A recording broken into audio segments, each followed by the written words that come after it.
करवा चौथ 2024 20 या 21 अक्टूबर कब रखा जाएगा? करवा चौथ का व्रत जाने सही तिथि और चांद निकलने का समय और संपूर्ण व्रत कथा। हिंदू धर्म में सुहाग से जुड़े व्रत रखने की परंपरा सदियों से चली आ रही है। इन उपवास को रखने से वैवाहिक जीवन में खुशियां बनी रहती है। हिंदू धर्म में सुहाग से जुड़े व्रत रखने की परंपरा सदियों से चली आ रही है। इन उपवासों को रखने से वैवाहिक जीवन में खुशियां बनी रहती है। साथ ही पति पत्नी के रिश्तों में मजबूती आती है। सभी उपवास में से करवा चौथ के व्रत को अधिक महत्वपूर्ण माना जाता है। साथ ही प्रतिदिन इसके सामने दीपक और अगरबत्ती लगाना आवश्यक है। अगर किसी दिन यह भी भूल जाएं तो बाधा नहीं आती, क्योंकि यह सिद्ध मंत्र होने के कारण चैतन्य माना जाता है। वेब दुनिया के पाठकों के लिए हम दे रहे हैं कनकधारा स्तोत्र का संस्कृत पाठ एवं हिंदी अनुवाद। आपको सिर्फ कनकधारा यंत्र कहीं से लाकर पूजा घर में रखना है। यह किसी भी तंत्र मंत्र संबंधी सामग्री की दुकान पर आसानी से उपलब्ध है। माँ लक्ष्मी की प्रसन्नता के लिए जितने भी यंत्र हैं उनमें कनकधारा यंत्र तथा स्तोत्र सबसे ज्यादा प्रभावशाली। करवा चौथ 2024 तिथि कार्तिक माह की कृष्ण पक्ष की चतुर्थी तिथि 19 अक्टूबर 2024 को शाम 6:17 पर शुरू होगी। इस तिथि का समापन 20 अक्टूबर को दोपहर 3:47 पर होगा। चांद निकलने का समय पंचांग के अनुसार करवा चौथ पर पूजा का शुभ मुहूर्त 20 अक्टूबर शाम 5:46 से शुरू होगा। ये मुहूर्त शाम 7:02 तक रहने वाला है। इस दौरान चांद निकलने का समय शाम 7:44 का है। करवा चौथ पूजा विधि। करवा चौथ के शुभ दिन पर सुबह ही स्नान कर लेना चाहिए, फिर मन में निर्जला व्रत का संकल्प लें। इसके बाद मुहूर्त के अनुसार तुलसी के पास बैठकर दीपक प्रज्वलित करके करवा चौथ व्रत की कथा पढ़े, फिर पूजा की तैयारी शुरू कर दें। इस दौरान सबसे पहले एक थाली में फूल, फल, मिठाई, धूप दीप, रोली को रखें। इसके बाद मिट्टी के बने करवा में चावल भरकर उसे दक्षिणा के रूप में रख दें। साथ ही अपनी रिवाजों के आधार पर दान के सामानों को भी रखें। अब चांद निकलने के बाद चंद्रमा को अर्घ्य दें। फिर छलनी में जलता हुआ दीप रखकर चंद्र दर्शन करें। इसके बाद उसी छलनी से पति का मुख देखें। अब पति के हाथों से पानी पीकर व्रत का पारण करें।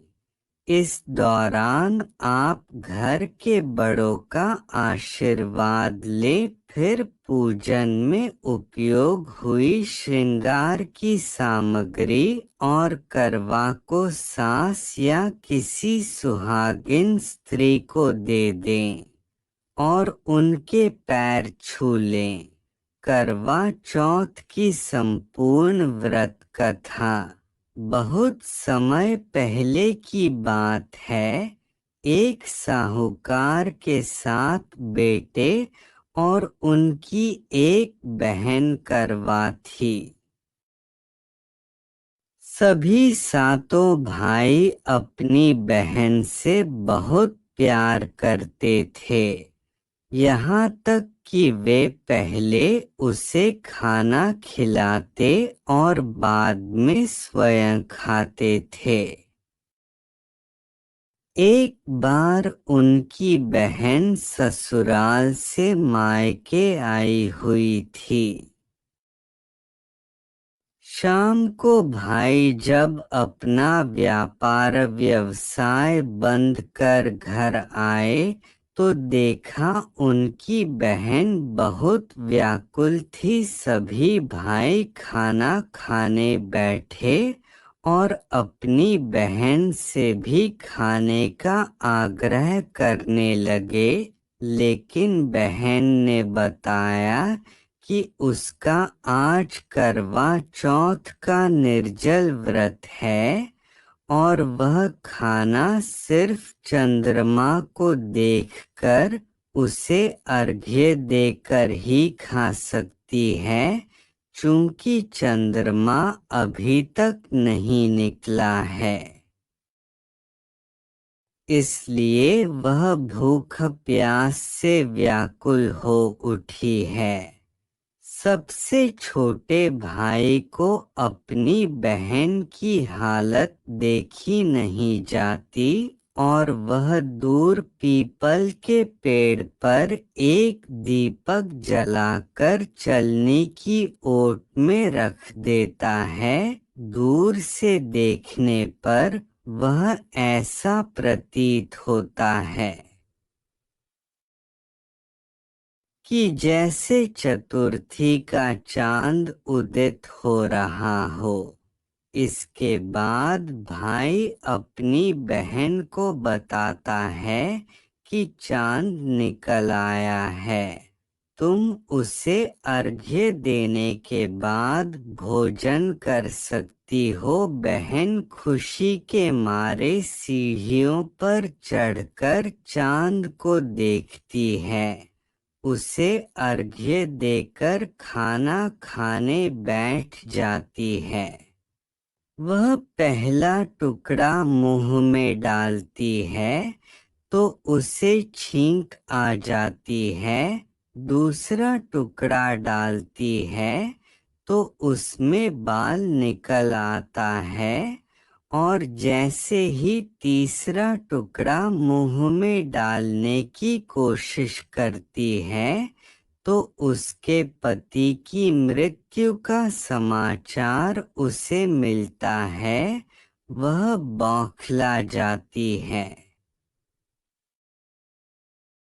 उसकी भाभी उसे सच्चाई से अवगत कराती है कि उसके साथ ऐसा क्यों हुआ। करवा चौथ का व्रत गलत तरीके से टूटने के कारण देवता उससे नाराज हो गए हैं और उन्होंने ऐसा किया है। सच्चाई जानने के बाद करवा निश्चय करती है कि वह अपने पति का अंतिम संस्कार नहीं होने देगी और अपने सतीत्व से उन्हें पुनर्जीवन दिलाकर रहेगी। वह पूरे 1 साल तक अपने पति के शव के पास बैठी रहती है, उसकी देखभाल करती है, उसके ऊपर उगने वाली सुईनुमा घास को वह एकत्रित करती जाती है। 1 साल बाद फिर करवा चौथ का दिन आता है। उसकी सभी भाभियां करवा चौथ का व्रत रखती हैं। जब भाभियां उससे आशीर्वाद लेने आती हैं तो वह प्रत्येक भाभी से यम सुई ले लो, ये सुई दे दो, मुझे भी अपनी जैसी सुहागिन बना दो, ऐसा आग्रह करती है। लेकिन हर बार भाभी उसे अगली भाभी से आग्रह करने का कह चली जाती है। इस प्रकार जब छठे नंबर की भाभी आती है तो करवा उससे भी यही बात दोहराती है। यह भाभी उसे बताती है कि चूंकि सबसे छोटे भाई की वजह से उसका व्रत टूटा था, आथ उसकी पत्नी में ही शक्ति है कि वह तुम्हारे पति को दोबारा जीवित कर सकती है। इसलिए जब वह आए तो तुम उसे पकड़ लेना और जब तक वह तुम्हारे पति को जिंदा न कर दे उसे नहीं छोड़ना, ऐसा कहकर वह चली जाती है। सबसे अंत में छोटी भाभी आती है। करवा उनसे भी सुहागिन बनने का आग्रह करती है, लेकिन वह टालमटोली करने लगती है। इसे देख करवा उन्हें जोर से पकड़ लेती है और अपने सुहाग को जिंदा करने के लिए कहती है। भाभी उससे छुड़ाने के लिए नोचती है, खसोटती है, लेकिन करवा नहीं छोड़ती है। अंत में उसकी तपस्या को देख भाभी पसीज जाती है और अपनी छोटी अंगुली को चीरकर उसमें से अमृत उसके पति के मुंह में डाल देती है। करवा का पति तुरंत श्री गणेश कहता हुआ उठ बैठता है। इस प्रकार प्रभु कृपा से उसकी छोटी भाभी के माध्यम से करवा को अपना सुहाग वापस मिल जाता है। हे श्री गणेश, माँ गौरी जिस प्रकार करवा को चिर सुहागन का वरदान आपसे मिला है, वैसा ही सब सुहागिनों को मिले।